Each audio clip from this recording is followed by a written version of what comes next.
Welcome to Under the Wing Helmet.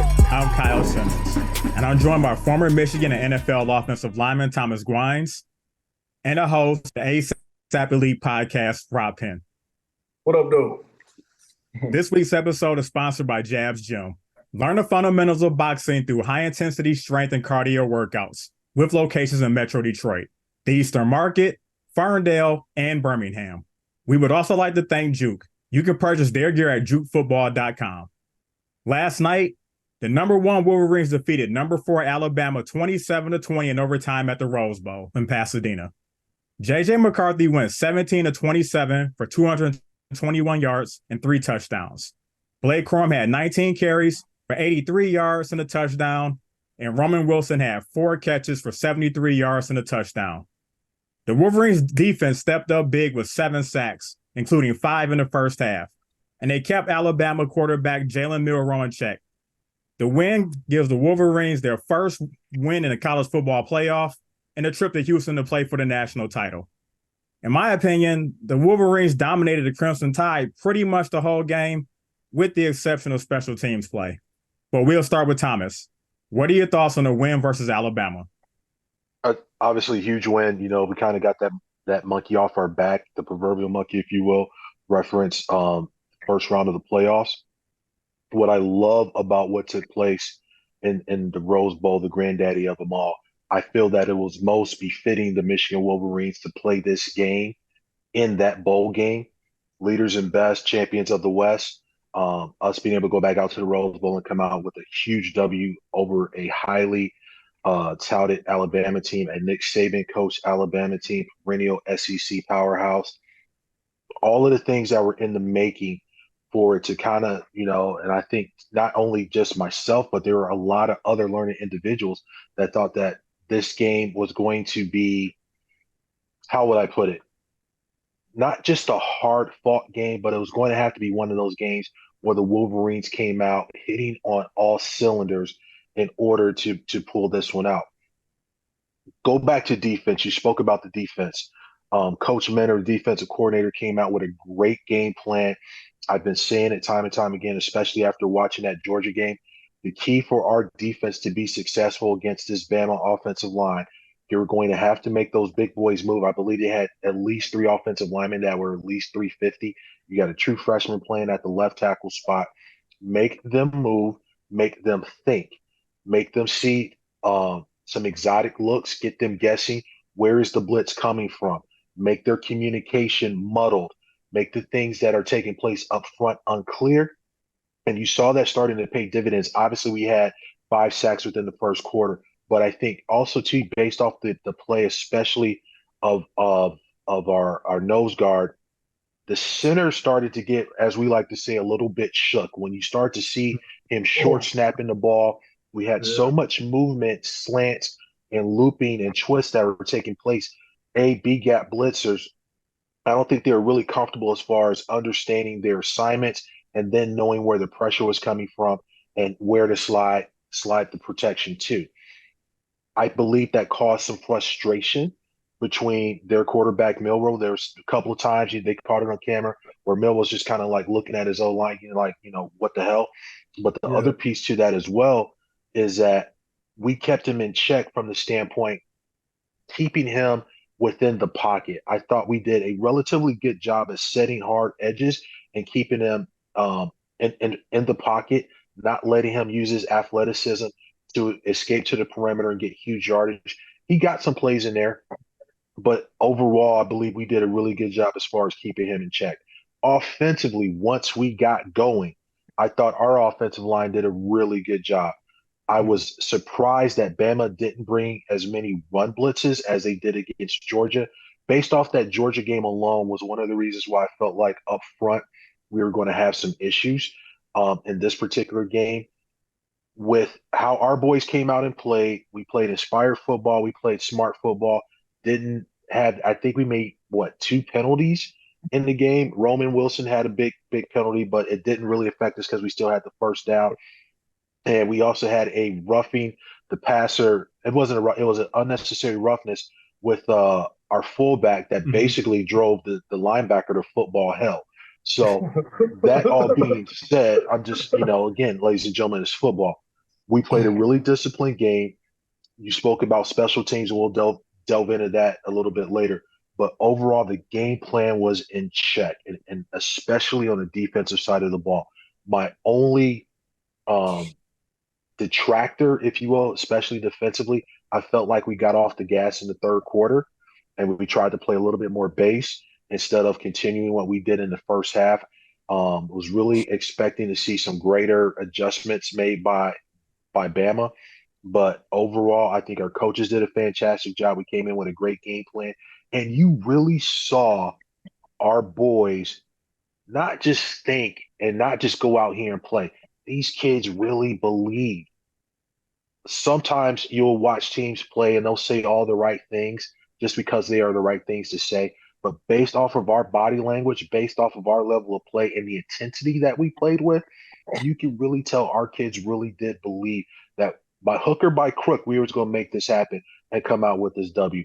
And I think that's going to be the biggest selling point, which is what is going to win us the chip. And I'm calling it right now is that I think that we have the best overall team, not from the standpoint of athleticism, but just from the standpoint of the unselfishness that these kids play with, wanting to win for each other, not just for self. Now, Rob, what's your take on last night's win in the Rose Bowl? Well, first of all, I want to go back and uh and really illustrate the feeling that I had watching that game from beginning to end. It took me back to, you know, Inkster, Michigan in the '80s. With my grandfather. And hearing "Welcome to the Granddaddy of them all." It really touched me, and to have us finally come out and complete, like Coach said, continue to climb that apex. Getting hit in the mouth, adjusting to the unexpected, then coming out on top. Man, this is why I got this tattoo on my arm. You know what I'm saying? This is why I bleed maize and blue. This is why my whole household understands that. You know what I'm saying? This is real. First of all, but it was a tale of two halves. We didn't dominate that whole game, like you said, first of all. They came out and they made the necessary adjustments in that second half. Just so happened they weren't able to sustain that when it came down to putting their hands in the game of the defense. That's where our power and that's where our advantage really was on display. It kind of had me worried because they could run. Like I said, I brought it up to you earlier. That McClellan, man, he's special. That running back at Alabama, and what he did to my brother Sam Steele in that whole one-on-one, and he gave him and bust for that 70-yard for that 15-yard touchdown. Yeah, man, I was kind of worried then. I can't lie, but like I said, the defense showed why this is why this is a legendary team. I'm also on record this season saying that this may be the best team in the history of the program. You get what I'm saying? I also said that about this defense. Legendary. I want to tip our hat. We fought all the way through. We didn't give up and we won the game, tenderizing ribs with 3 yards in the cloud of dust. You know what I'm saying? So that's about it, man. Thomas One of explained the everything. and one of the things that I also want to touch on, and Rob, you touched on it as well, based off all the adversity that these young men had to traverse all year.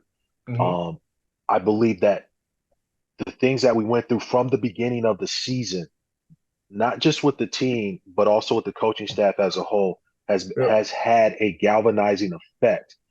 If everybody down in Schembecker Hall, when you just take away the game itself, but when you watch the body language, when you listen to these kids talk, when you see the true joy that these guys have just in reference to being around each other. When you said the greatest team in Michigan history, again, I'm not seeing it from an athleticism standpoint, but Right. I'm Mm-hmm. saying as a unit, Yep. this is really that X factor that has, in my opinion, separated this team from every other team that has come through at Michigan. Obviously, the cherry on the Sunday is us winning the chip next Monday, going out against a very talented Washington Huskies team. Also, again, from a historical aspect, because again, I thought that based off of the Pac-12 basically being dissolved, us being in the hunt and Washington being there, what better Rose Bowl to have would be Mhm. to pit Michigan Wolverines, Big Ten school, Washington Pac-10 / Pac-12 school in that Rose Bowl, where historically where these two conferences would meet. I thought that would have been a more um, fitting way to end at least this particular chapter of the book, so to speak. But when it's all said and done, Big Ten, Pac-12, for all the marbles, what are going to be some of our key components in order to really, as we like to say, finish the job, finish this journey? I really think that it's going to be us being able to, I don't want to say stop, but contain Penix. Going back, watching some of that game film against Texas, I feel like that our defensive line can get to him. Now, there's a difference between getting to him and getting him down. I almost feel like Penix is a little bit more elusive than Melro. I definitely feel like Penix has a much better arm. And when you look Oh, at the yeah. receivers that he has to work with, no skill positions from the wideouts to their tight ends, they definitely have some weapons on the offensive side of the ball. Now, that being said, Washington has won the Joe Moore Award this year, top offensive line in the country. They just had their trophy delivered to them this week, I believe. Well, at least within the last 2 years, and especially with us having won it the last 2 years, Yeah. almost winning that award has kind of sort of been, kind of a bad luck piece for the team, whoever has won it. So hopefully we can keep that tradition going. But I firmly believe that our defensive front seven is going to be able to get to that young man. It's just all about us making sure that we're getting sure tackles. We had the opportunity to touch him to get him on the ground. Mhm. And secondly, um, on the back end, on the second half, I think one of the best stats that I saw was Will Johnson. I don't think they targeted whoever that receiver was that Will was D'ing up more than twice that whole game. Basically, he was, how they said Revis Island. We had Will Island during this last game. So Will needs to come out and have another great game. Rob, I want to touch base on Sandersill in the hole with the missed tackle. What? I felt bad for Mikey because they put him in such a bad position. That was reminiscent of when Donovan Edwards busted on O State at O Ohio State. State. It was damn near the same play, same side, gap Whew. scheme play, come down, get the hook, Yeah. get the linebacker sealed off, and the hole opened up like the One Red on Sea. one. And it was 1-on-1. But Mikey was at such a disadvantage. First of all, you have all that ground to basically play in, but the running back's coming downhill while Mikey was stationary. Yeah. Yes, should he have made the tackle? But I'm like, I don't know anybody in college football who was going to make that tackle in that particular play. So, Yeah. hats off to their running back, their offensive line. They did the damn thing. But son of a bitch, bro. I felt Yeah. bad for young Mikey right there. But Mikey did have a really good game outside Yeah. of that Yeah. one play. Yeah. Now, let me piggyback off that Washington team. First of all, that Roman Duzier is something special. But with the Beast. addition of the other three, let's Yes. go five deep with our somebody that we know in Mr. Giles Jackson. Our transfer. You know, Right. also another thing that I have to bring up is their running back. He got hurt last night in the last play of that crazy play. You know what I'm saying? The last play Hmm. to get Texas that opportunity. So they're down. So they'll be pretty much one dimensional. But my third point being, this is not our first go around with Mr. Penix. You remember during the COVID From season? Indiana. Yeah, man, that was a damn good Indiana team. You Right. know, yeah, for Right. real. And I think if I'm not mistaken, it's 35-20. Indiana beat us. The last time they beat us, and the first time they beat us in a while. And that's the team Right. that every year we play Indiana. That's what we speak about. We speak about that team. Hmm. How we need to make sneak up on us and things of that nature. But yeah, it's gonna be a contrast of styles. We I just definitely play. feel like, Uh, yeah, no, I mean, just to your point, I think obviously we're going to try to establish the run. Uh, the Huskies bring a very dynamic mhm. defensive front seven. I don't really see them being bruisers, Right. but Real, they're very athletic. real quick, this is Ohio State with C.J. Stroud. Yes. To a T. Good Yes. comparison. Yeah, Yes. to a T. Great And now at comparison. the same time, last year they were missing. Ohio State was missing their number one, Travion Johnson at Ohio State last year. They were missing him when we played him. Also, same type of thing. You know, Right. it's going to be real tenderization. You know what I'm saying? Yeah, I mean, again, I firmly believe that Mentor has to come in with a similar, maybe not the same, but the concepts, the mindset of creating confusion up front for that offensive line. But not only just creating the confusion, our ability to keep Penix in the box, keep him contained, and to put bodies on him. The one thing that I saw with Melro, it was almost like he was gun shy about tucking it and running. And I'm just, again, there seemed to be some disconnect between him and his offensive line. It was almost like, I don't trust you guys. Slightly, I'm pissed off right now. And it's because of you guys, I'm not looking good. And I just kind of felt like in the body language and everything else that took place, there was some internal finger pointing going on. And I think that kind of, was a big detractor to the overall continuity of that offense. After 5 sacks and 9 hurries in one half of football, you would be too. You know that. Oh, and now, like you hey, said, that threw off the line. Boys start skipping the snap in the second half. yeah, You know, man, they were flustered, man. And like I said, we only got to them twice in the second half, but we had a lot of many hurries, and yeah. he really showed some athleticism too. And a couple times he scooted out the pocket, But that was the other thing too that I want to talk about is the amount of holding that was taking place by the Yes. Alabama offensive line. We were getting great pressure up the middle, and Grant and Mason. And I'm looking at I'm like, these kids are getting tackled, and it's right in front of the umpire. We getting no laundry thrown, Yeah. bro. I don't want to say. I'll just say this: my faith in competent officiating is slowly starting to dwindle. We can go back on the NFL side of things when you sit back and watch the Detroit Cowboys game and just right and some of the things in which I saw during this past game as far as their unwillingness to make some calls that were clear cut. You go back to Bredesen and the block that he had, our fullback had. Yeah. I'm like, it wasn't like he jumped up and gave him a Macho Man Randy Savage elbow. He put the kid on the ground, and we've seen it time and time again. If you got a kid that gets put on the ground, but he's a hustle guy, gets up and goes and makes you lay on top of him. Yeah. Right. So Bredesen went in basically what we used to call he fatted him. Yeah. Didn't lead with the helmet, but again, gave him that extra oomph, took him to football hell and call it a day. But when JJ basically gets slammed, there's no call.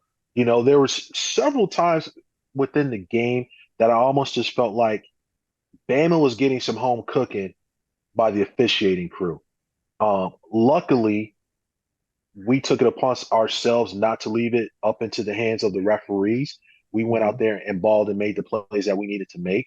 But it's going to be something that's interesting to watch. And the reason why I bring that up is I firmly believe there's still this undercurrent of dissent and hate for the Wolverines. And not so much the boys themselves, but just the program as a whole, and in particular, Coach Harbaugh. There's still some people, in my humble opinion, I don't have any inside information. This is just me as a learning individual with a learned eye. I still think there's some people in some pretty high positions that are definitely not happy to see the Wolverines in this position, and especially with Harbaugh winning. I go back to I was watching some reports today with Paul Feinbaum. This guy, even in the way that he said Jimmy's name, it's like he was giving us these underhanded sort of congratulatory statements, but he was still trying to sprinkle some salt in there at the same point in time. Bro, at the end of the day, the boys went out there, they shook up the world. There were a lot of detractors. And honestly, like I said, just based off of what I saw in the eye test, I always feel like we're going to win every game just because I bleed that maize and blue. But from a intellectual or analytical side of things, I definitely foresaw us having more trouble with Bama than what took place last night. And so this is one of those times where, hey, I'm happily wrong. I was pleasantly surprised. And I definitely feel like based off of this performance, these kids are ready to go do something special. So I'm super excited for next week. Hey, allow me to bring something up. I want to go back on the road to tape to Arizona State versus Washington. I think it may be week 8. Washington barely escaped out of that game 15-7. Mm-hmm. We had Arizona State, that defense was swarming. You had freshmen like in CJ Fight, just having Penix run for his life, and they could not get clicking. They haven't seen this type of defense since then. If they had that same trouble, we follow that same game plan, we might keep them under 10 points. But that's the other piece, too. I don't think anybody's seen this defense. Mm-mm. To my recollection, it's the amount of havoc and wreckage that Mentor was unleashing within that defensive scheme. I don't recall seeing that as consistently throughout a game this whole season. I don't know if that was something they were just kind of holding in the bag or based off of bowl preparation, some things in which they were able to cook up. Yeah. But like I said, I was loving that. When we averaging 7 points a game, giving that up, you don't have to do anything exotic. You know what I'm saying? Right. We were just straight up bully ball, and that's what we love. We Our knew ability to play base. Yep, yeah, it was beautiful, the whole season. But when we went base in the third quarter, having some success. Yeah. And, like I said, those were the things that were giving me pause, not from a player perspective, but from a coaching standpoint. Why are we not, we say press the gas. In that third quarter, you're supposed to put your foot through the floorboard. Yep. They did a beautiful job, though, man. And once I seen that this game came down to our defense, I knew we had it. And that's the beautiful thing. That's the beautiful thing. First of all, no one can run against us. We know that. I was saying you gotta be a I don't know how to say it. The only person to have success through the air was a Tua Tagovailoa. I can't say it. Let's just say the Terps. Yeah. So hopefully we don't get that again. You know what I'm saying? That can really have us on our heels if they follow that Maryland game plan. Now I did want to bring up the masterpiece that was painted yesterday by Jim and his staff, especially on offense, when they came out in the second half and we got down and we went run, trick play, run, pass. It was beautiful. The sequences, you know what I'm saying? I kind of seen them setting up everything to move the safety up in the box to get a single high, to pop it over their head. Kind of like last year during the Ohio State game. It didn't happen like that, but it was structured and strategized to follow the same concept. Everything set up the next play. You know what I'm saying? Or a sequence of plays. They were all set up together. And as an offensive coordinator, man, it was beautiful to watch, man. And God, man, if that dude don't look like Bo Schembechler, man, the diet version. No, what I loved about it as well, and again, that was a very astute assessment on your part. As we like to say in the tactical world, we use our pistol to get to our rifle, meaning that I may, I'm chipping away at you. I'm chipping. But hey, as soon as I'm able to get to where I'm really trying to get to, then we can start taking the top off of things. Close quarter combat, baby. Exactly. And I really love the way from the motion. So, and as I said before, I was looking to see more run blitzes out of them based off that Georgia game. And I think maybe that's something that Coach Harbaugh saw.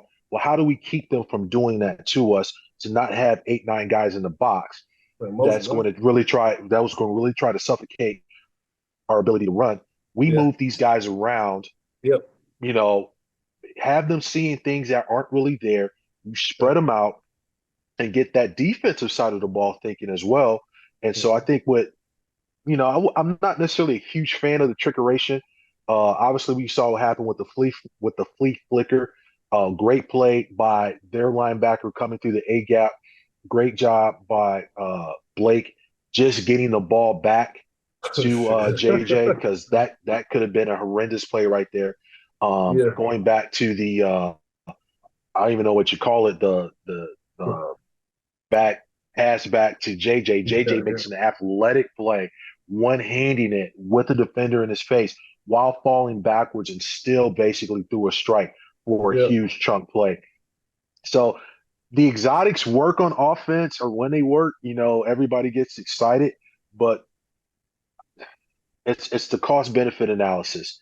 When you're really trying to do Uh, some things and you already got this momentum going, sometimes I'm like, dude, just stick with the date that you brought to the dance. I disagree. I disagree as offense coordinator. Like I say, because they're adjusting, they're locking in, they're making plays, they're changing coverages according to what they just saw.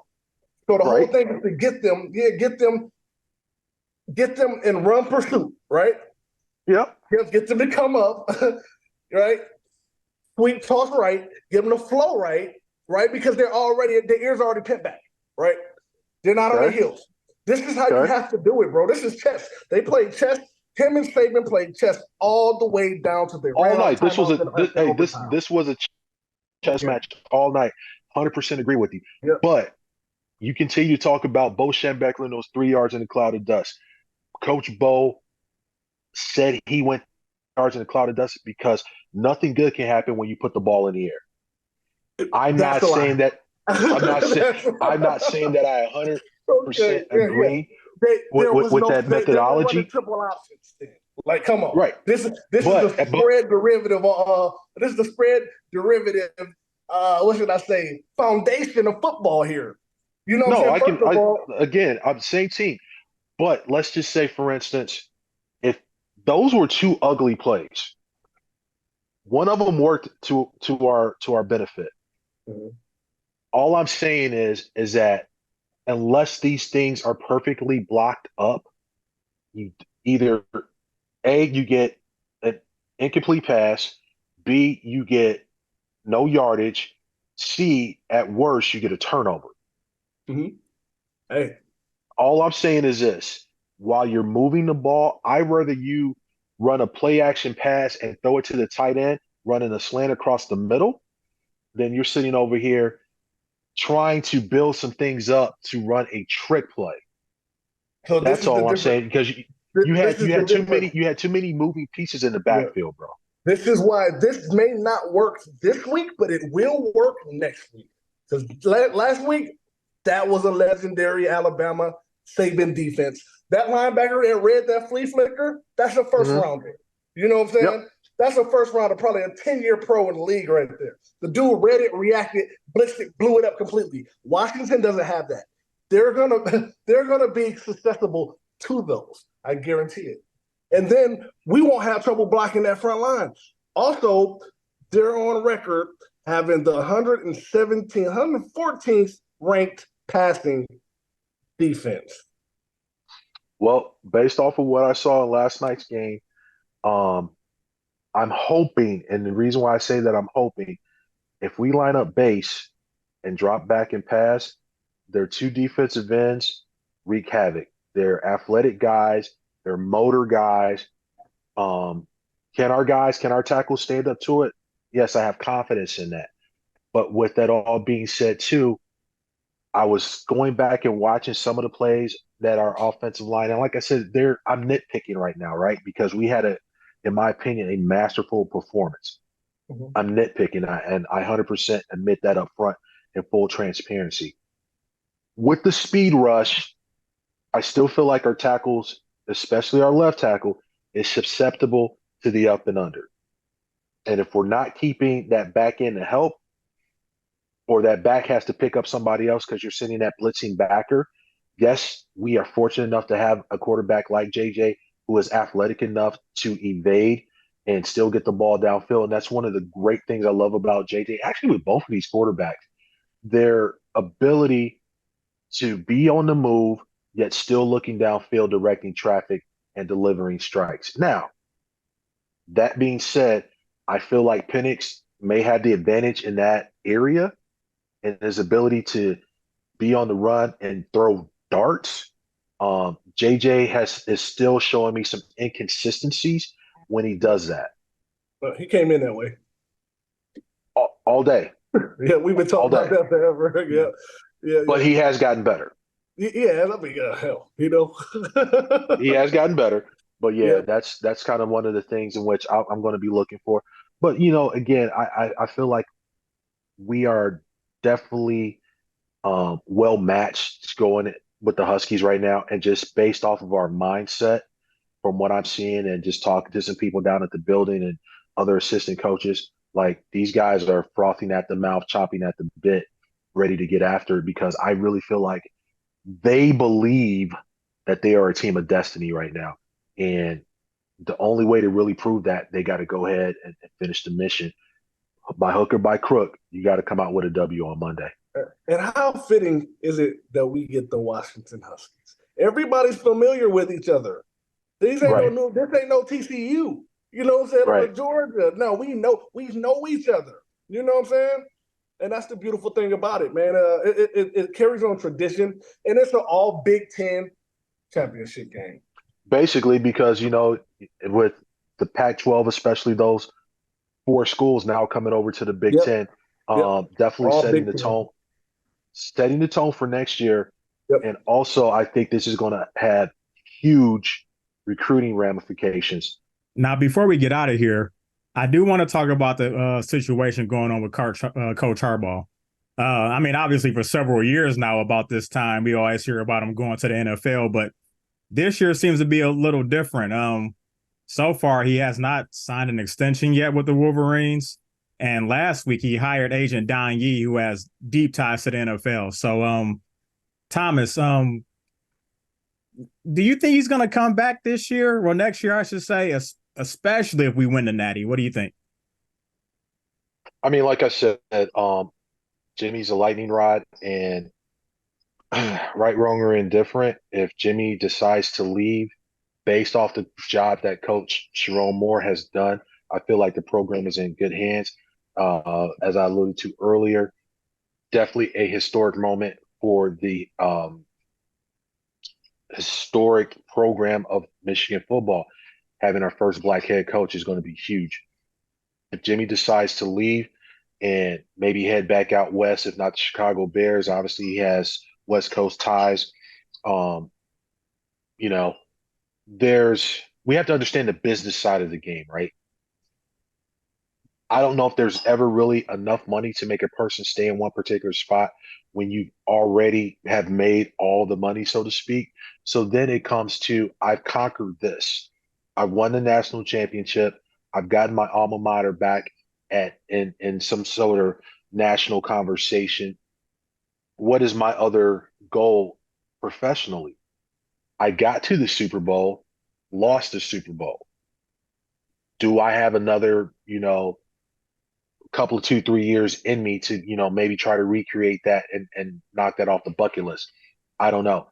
But I guess wanted to allude to either way it goes, I think that we are in a most advantageous position from a recruiting standpoint because of we win. If Jimmy leaves, great, because I'm still able to go into those young men's rooms and talk to those parents. Hey, this is a coach that we got. Look at his track record. Look at what he did this past season. The program's in good hands. If he stays, hey, we're in good hands. We've navigated and went through, all the shenanigans that's going on this past year, and we still came out on top, even with all the naysayers that and all the detractors that people tried to, throw in our way. So when it's like I said, when it's all said and done, I think that we're in a good space with or without Coach Harbaugh. I just hope that whatever he decides to do, especially once the game's over, it's not a drawn out situation and we can move forward in whatever direction we need to go. Now, Rob, Well, this is do you hold think on. I Harbaugh's have coaching to. his last game next week? Hell no.